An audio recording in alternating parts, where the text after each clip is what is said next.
to the chisel. Keep rowing towards the statues of the oarsmen, then thread past between them.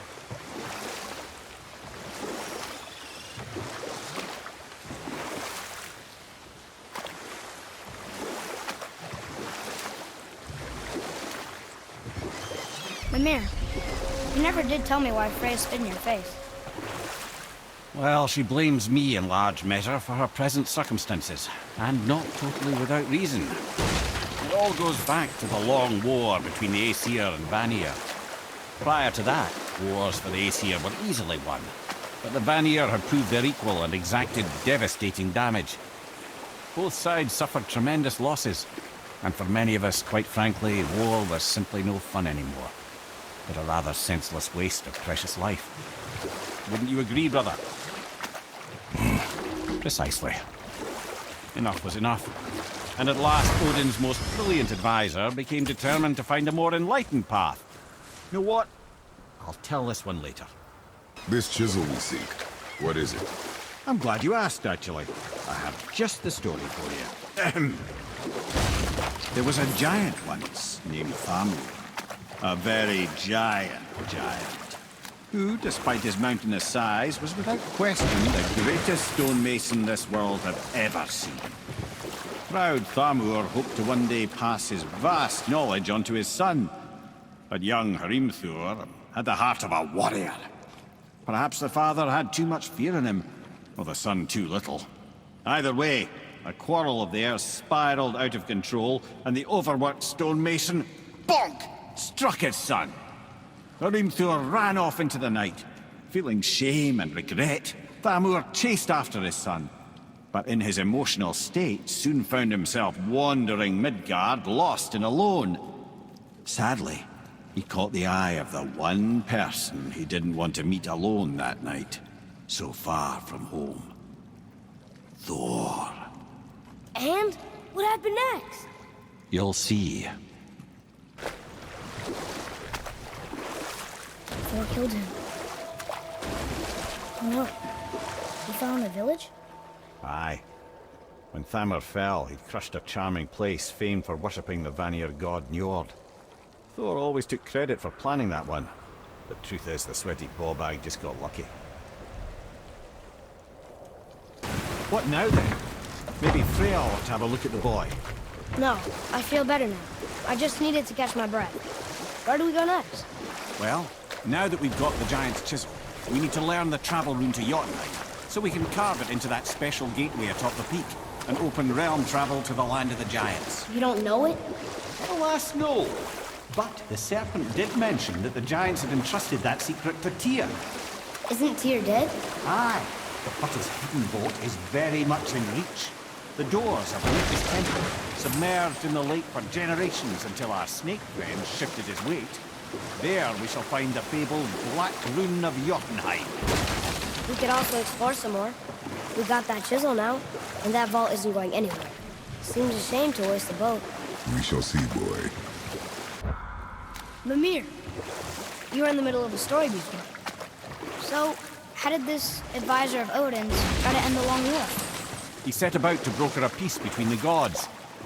Took some convincing, but ultimately Odin was persuaded to marry his deadliest enemy, a certain Vanir goddess, legendary not only for her fertile beauty, but her genius at the very Vanir magic that Odin had long aspired to master. Freya married Odin? What was in it for her? It was a sacrifice to protect her people, a selfless act of love. Truly, she deserves better than she got.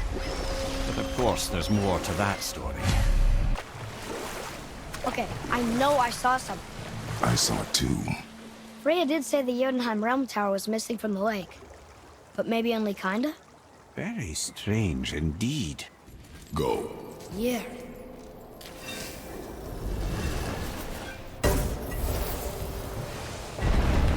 I wish I'd known I was a god in Alfheim. I wouldn't have felt so bad about killing so many elves. Well, I'm not sure that's the lesson. You've done nothing to regret. The elves forced their affairs upon us. No, I get it now. We had god things to do, and they were in the way, dragging us into their little problems. Again, are we just leaving that there? I mean, just knowing we're gods makes me feel so much stronger. maybe you feel a little too good right now. With power comes a big choice, lad. You can either serve yourself, or put your godhood in the service of others, like Tyr did. People really loved him, huh? Aye, a god of war, but one who fought for peace. Had a reputation for being heroic and lawful, using his power and knowledge to stop wars rather than start them. So there are good gods. Once in a moon, it's been known to happen, yes?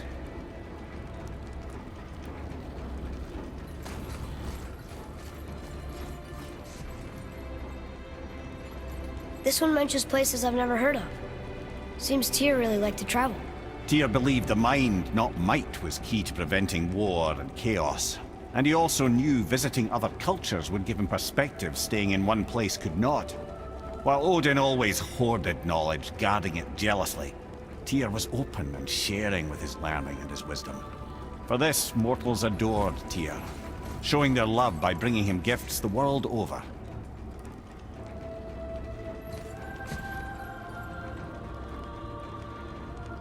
So, whatever happened to Tyr? Odin came to regard him as a threat to his rule. He suspected Tyr of collaborating to aid the Giants instead of helping to steal their secrets for the Aesir. Same thing he accused me of, frankly. Though in Tyr's case, I believe he was right. You think Tyr was helping the Giants? I do.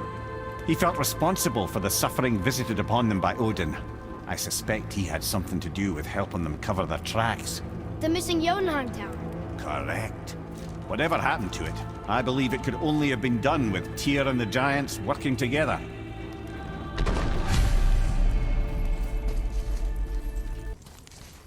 Ah, a ski and do from my homeland. Used to have one of my own back in the day. You should take it, boy. Yes, boy. Take it. We might need to butter bread somewhere in our travels. This is why no one likes you.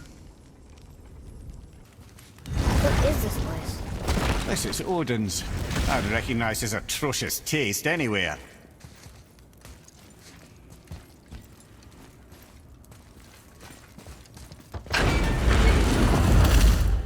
Look at that! It's the missing panel about Tyr. Odin must have stolen it. But why? He always has his reasons. Might I have a look?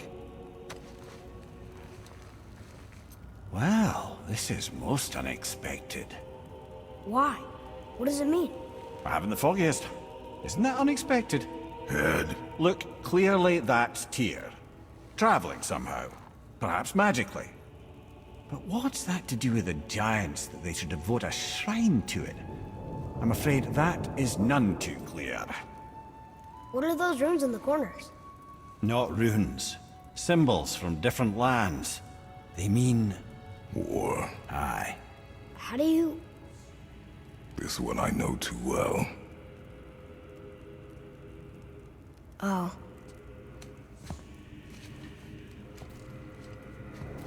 His eyes. They are jewels. Like yours. No doubt signifying the gift of sight the Giants granted us. Give me a closer look. Interesting.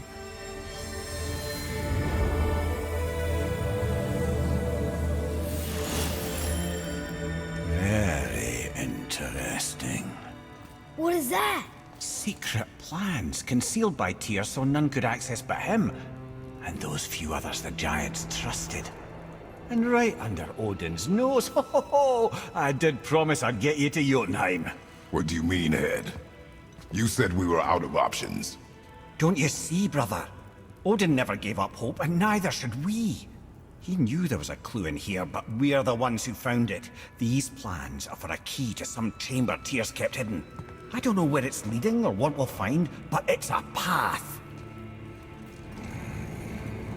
How do we make this key? I suggest we ask a dwarf.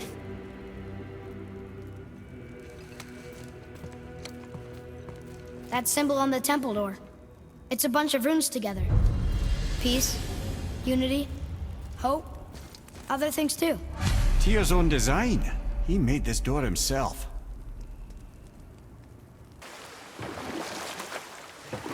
I can't believe Odin and Freya were ever married. Love and hate are more closely intertwined than you might imagine. For instance, Odin hates the giants and they him. But Thor's own mother was the giantess Fjorgun, one of Odin's great loves. So Thor's half god and half giant? Weird. Once Fjorgun was gone, lonely ages passed for Odin. And as war with the Vanir raged, I could see what he really wanted beneath his bluster. And after no small amount of convincing, Freya agreed. For a while there, he really turned on the charm. He seemed happy. He seemed interested in making her happy. He granted her so many wishes I can scarcely recall them all. The peace held, and I truly believed all had worked out better than I could have planned. But Odin's true face showed itself again in the end. Oh, he won Freya's trust, and she taught him some of her Vanir magic, another choice she would live to bitterly regret. Sadly, despite his wise counsellors' best efforts to persuade him that peace was the only true path to stave off Ragnarok, Odin never let go of his obsession with Jotunheim. The taste of Vanir magic led him to new forms of experimentation and new levels of depravity.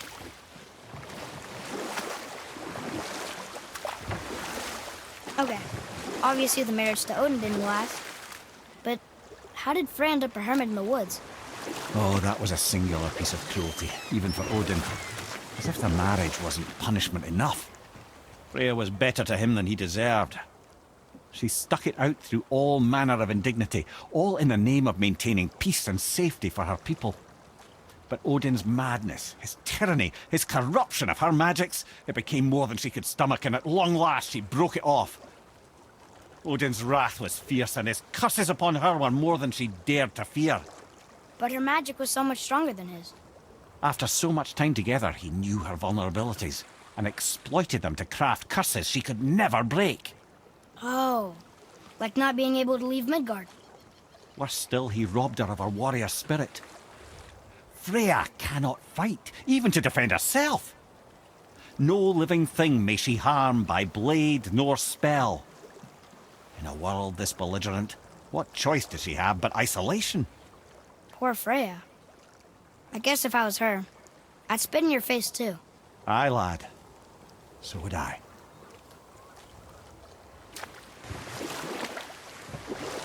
Mimir, why did you say Tyr felt responsible for what Odin did to the giants? There was an incident shortly after the forging of Mjolnir, when Tyr arranged a diplomatic meeting between Odin and the giant kings. Well, this was when the Long War was young, when victory was still a thing dreamed of, and the Jotnar might have tipped the balance between Aesir and Vanir. Odin had persuaded Tyr that the hammer was merely a deterrent, a means to broker peace from a position of strength. Tyr was hopeful to convince all parties they would prosper best through peace. He knew the giants were deeply concerned about the hammer, a super weapon in hands they did not trust. But they trusted Tyr. Tyr always believed the best in people, and taking Odin at his word in his desire for peace, he brought the Raven King to Jotunheim. From there, things unravelled quickly. The giants anticipated Odin's trickery and exposed his true agenda to spy and steal their secret wisdom. With magics, they expelled Odin from their realm and cursed him never to return. Frustrated, Odin visited his fury upon the giants of Midgard. Thor unleashed Mjolnir's might upon any giant he could find. None could stand against the tide of slaughter that followed. And at last, it seems, with Tyr's aid, they retreated. The tower disappeared, no giants could be found in Midgard, and no man nor god has set foot in Jotunheim since.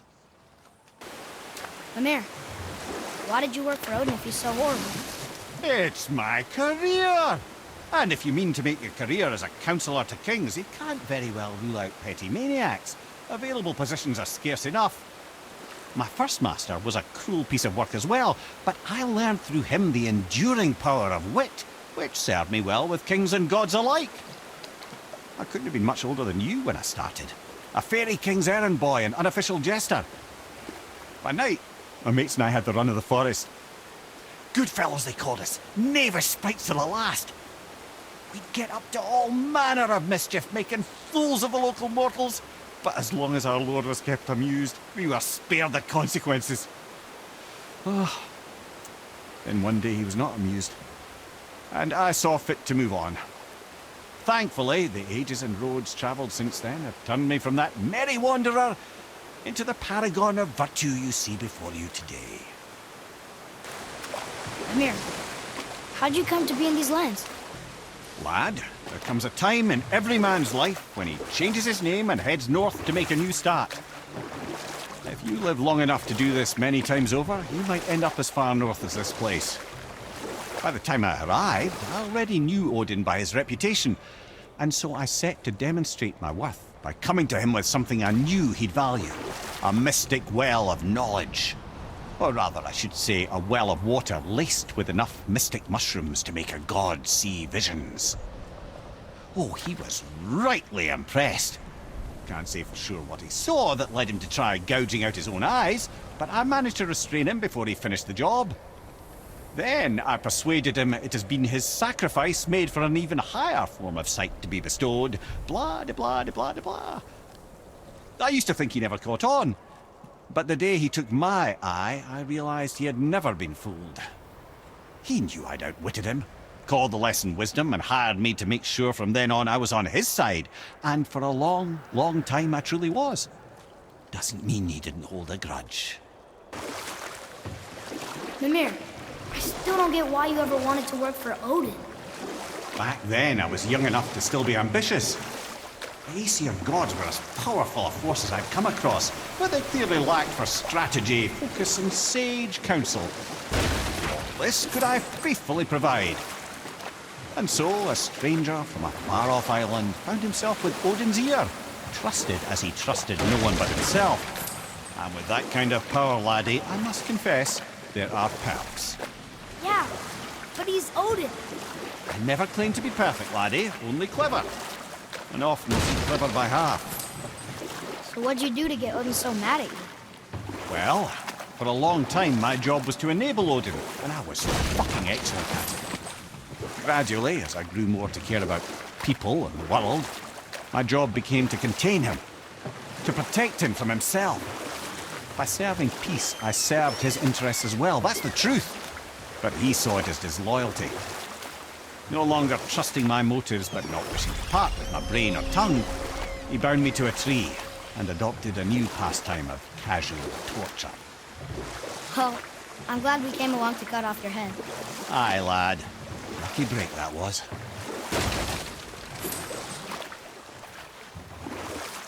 I have a question.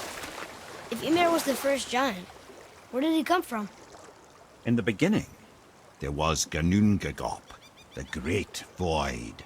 There were no realms yet, only primordial forces. There was fire, and there was ice, and there in the void they met and produced... Water? More than water. The mystic lifeblood of something entirely new. From this water, Ymir took form and became a being of pure creation and chaos, mother and father to all that came after. Even the Aesir? Aye. Every god, man, and beast came first from Ymir's flesh. Though it was the Aesir who thought themselves so superior that they should hold dominion over the rest of creation. It was Odin who took arms against his creator and spilled Ymir's lifeblood with his spear. A necessary evil, he would say, to bring order to the realms. From Ymir's torn flesh, Odin would fashion the realm of Midgard for his own. Called himself All-Father, as if he was the creator and not the creator's destroyer. A small, covetous tyrant. Ymir? Huh? Oh, sorry, my boy.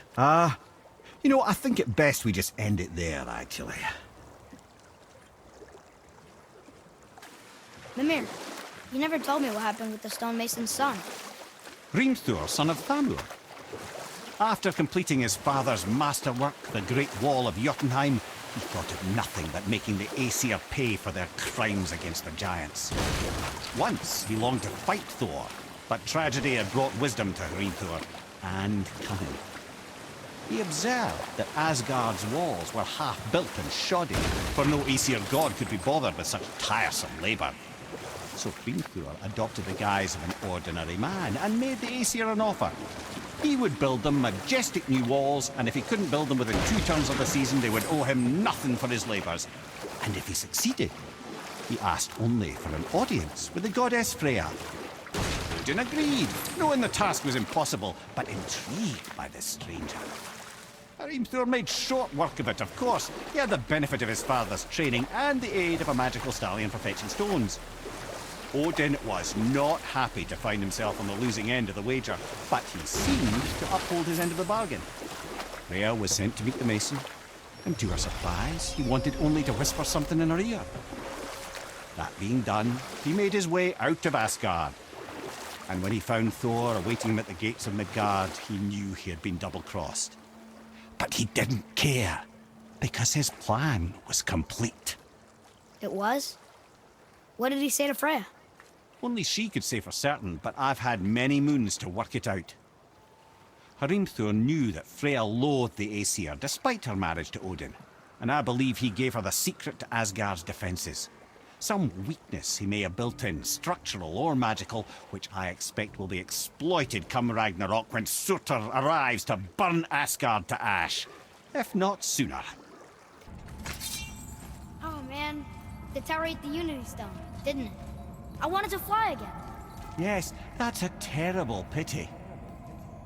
Okay, tell me again how Odin knew we were going to Jotunheim before we did. Odin is extremely clever, you see. Nearly as clever as he thinks he is. And he's a collector of prophecies. If it's about the future, he adds it to his collection. Helps him style himself as all-seeing and all-knowing. But of course, the idea is control. Control of the future, control of his fate. He'd control every realm of every land in every world if he could. Every potential pocket of resistance, he seeks to eliminate. Even if you've never posed a threat before, he may think one day you might. So you see, it's not important how he knew before you did. It's important that he was right.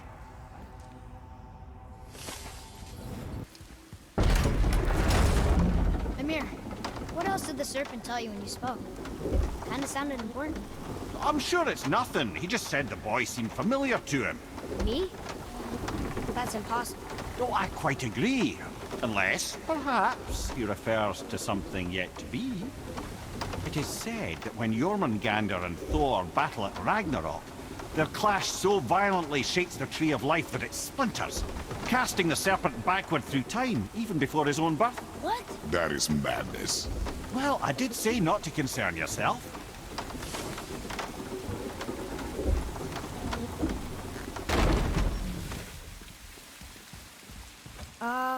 Is it a good idea coming back here? She's probably in there planning your demise, brother. Or bringing Baldur back to life? Like she did you, Mimir. Oh, I'm not alive, lad. I'm reanimated, sure. But make no mistake, I'm still quite dead. I'll never be what I once was. She won't want this for her son. Trust me. That's a relief. Not the part about you being dead, but, you know.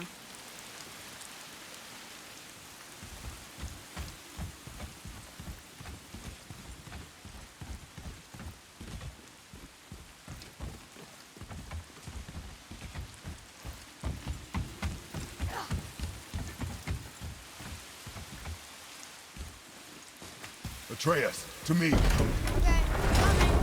Why is Odin so desperate to find a way into Jotunheim anyway? He's convinced the giants hold the key to changing his fate when Ragnarok comes. They are the Aesir's oldest enemies, after all, and it's their army that's supposed to do him in the end. But more than that, he covets their gifts of prophecy. He wants to know what they know and see what they see. So much suffering could have been avoided if his insatiable curiosity was not so much stronger than his wisdom. What do you mean? Ah, remind me to tell you why they call him the Lord of the Hanged. So why do they call Odin the Lord of the Hanged? That refers to a modest example of Odin's thirst for knowledge. The time he spent 9 days a dead man. Aye, hung himself by the neck from Yggdrasil's branches, put his spear through his own side and bled down into the Well of Destiny. He roamed the realms of the dead and plundered the World Tree of its secrets, until I think quite rightly it got fed up with him and sent him back to the land of the living. Did I not mention he was barking mad? Here's something I can't figure out. Odin wants to prevent Ragnarok. But the serpent's already been there and seen it. So hasn't he already failed? Fate's a tricky thing, lad. And Odin's just arrogant enough to think he can get the best of it. Fate is another lie told by the gods. Nothing is written that cannot be unwritten. On that, brother, you and the All-Father may just agree. Even if he can't prevent Ragnarok, he still hopes to learn enough details to influence the outcome. Remind me later to tell you about the wolves.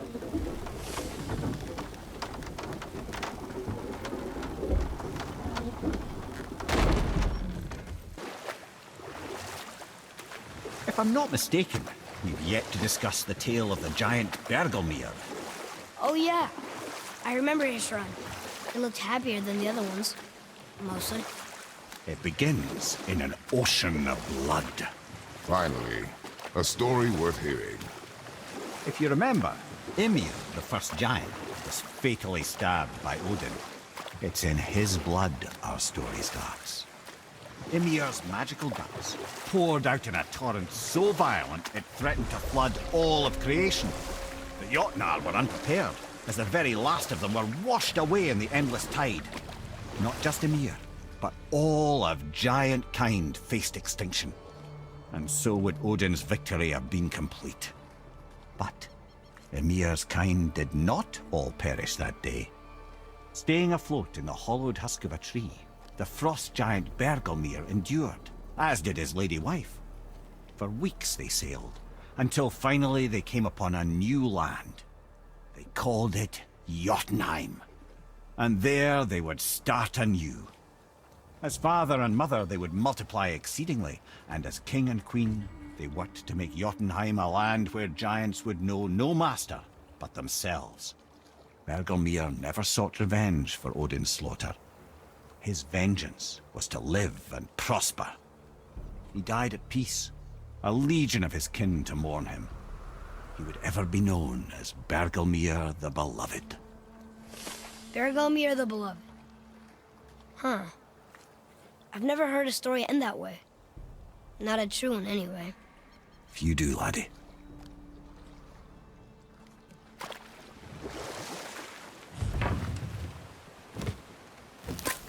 Ed, you are full of stories. When will you tell one that entertains? I beg your pardon? He just insulted you. Yeah, I got that. So you want a corker, do you? Very well, my brothers. I'll tell you the story of Hrungnir, the brawler. The real story. There was a huge battle, right? His shrine had him in the middle, fighting off Aesir. A pretty story, but no. Hrungnir, you see, was born with neither head nor heart. So the giants had to complete him with stone. He was strong, to be sure, but also a perfect simpleton. Odin met him wandering in Midgard one day. Found him so amusing, so harmless, so gullible, that he invites him back to his palace in Asgard. There he gives Hrungnir his fill of mead, and goads him into all manner of boasts and antics, all for the amusement of the court. I was there. I saw the Aesir laugh as Hrungnir leapt upon his shield and swore he'd kill us all and take our womenfolk back to Jotunheim. Then Thor shows up. And does he laugh? Oh no. Thor takes one look at the drunken stone buffoon and brings down Mjolnir on his head so hard that he's got chunks of Hrungnir in his own skull to this day. Thor is so startled by the face full of rock, he doesn't notice Hrungnir's body topple right onto him with a sickening crunch. And again, the roars of laughter echo through the palace halls. That's an awful story, Mimir. Nothing like the ones Mother told me. Let that be a lesson, my son. Truth is seldom so pretty as myth and legend.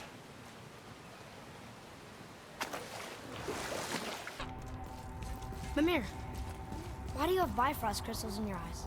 A loving gift from the giants. Since I used to do so much traveling between realms, they thought it would be more convenient for me than having a crystal I could lose. Did it hurt? No, because I wisely fortified myself with 16 cups of Billow Maiden's ale. Got so inebriated, I tried convincing the giants to put them in my nipples instead. Almost talked them into it too. Can you imagine? Mimir of the Bifrost teats.